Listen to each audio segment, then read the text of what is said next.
ஓம் நமச்சிவாய, போற்றி ஓம் நமச்சிவாய, போற்றி ஓம் நமச்சிவாய, போற்றி ஓம் நமச்சிவாய, போற்றி ஓம் நமசிவாய.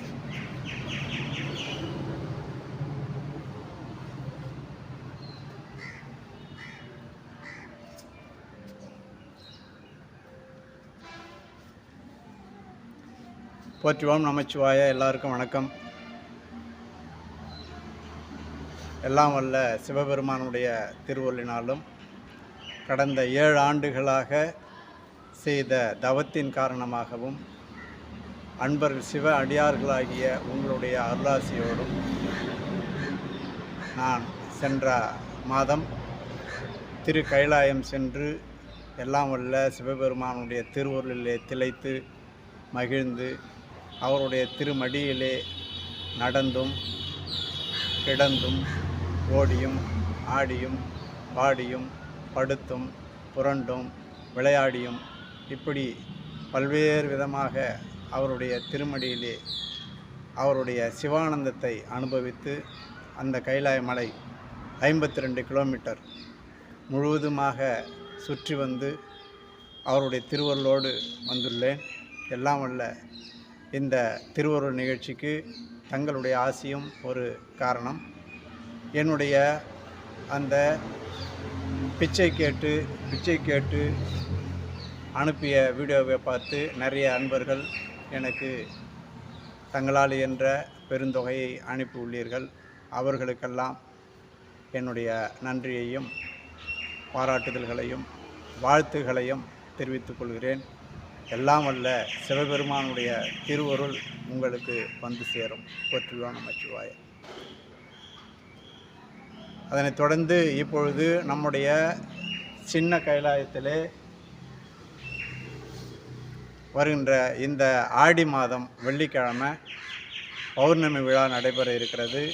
இந்த பௌர்ணமி விழா ஆடி பௌர்ணமி விழா என்பது ஒரு சிறப்பான பௌர்ணமி.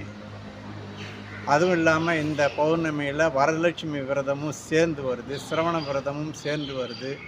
இந்த மாதிரி பல்வேறு நன்னிகழ்ச்சியெல்லாம் இந்த ஆடி பௌர்ணமியில் சேர்ந்து வருது.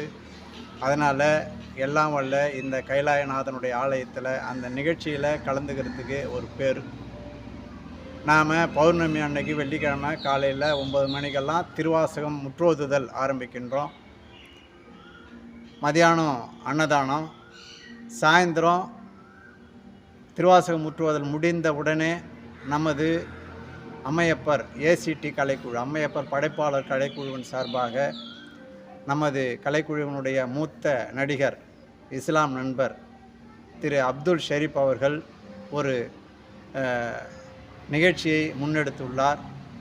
அவர் நம்முடைய பெரிய புராண கதைகள் 63 நாயன்மார்களுடைய கதைகளை நாடகமாக மாற்றி நடிக்க வேண்டும் என்று ஒரு செயலை முன்னெடுத்துள்ளார். ஒவ்வொரு மாதமும் பௌர்ணமி அன்று திருவாசகம் முற்றுவோதல் நிகழ்ச்சி முடிந்ததும் 4 மணி முதல் 5 மணி வரை இந்த நாடக நிகழ்ச்சி நடைபெறும். அவருக்கு வேற்று சமயத்தவராக இருந்தாலும் பரம்பொருள் ஒன்று என்பதை உணர்ந்த அவர், சிவபெருமானுடைய திருவருளை உணர்ந்த அவருக்காக செய்கின்ற இந்த கலை நிகழ்ச்சிக்கு நாம் ஒவ்வொருவரும் ஆதரவு கொடுக்க வேண்டும். மேலும் மாலை 6 மணி முதல் அம்மையப்பர் வேள்வி, மகா வேள்வி நடைபெற்று சுவாமிக்கு நாம் திருமுழுக்கு செய்ய இருக்கின்றோம். திருமுழுக்கு முடிந்தவுடன் அன்னதானம் செய்ய இருக்கின்றோம். அன்னைக்கு எல்லா தெய்வங்களுடைய அருளும் நமக்கு கிடைக்கும். எல்லாரும் சிவபெருமானுடைய திருவருளை பெற்று மகிழுமாறு இந்த ஆடி பௌர்ணமி விழாவுக்கு வருக வருக என்று வரவேற்கின்றேன்.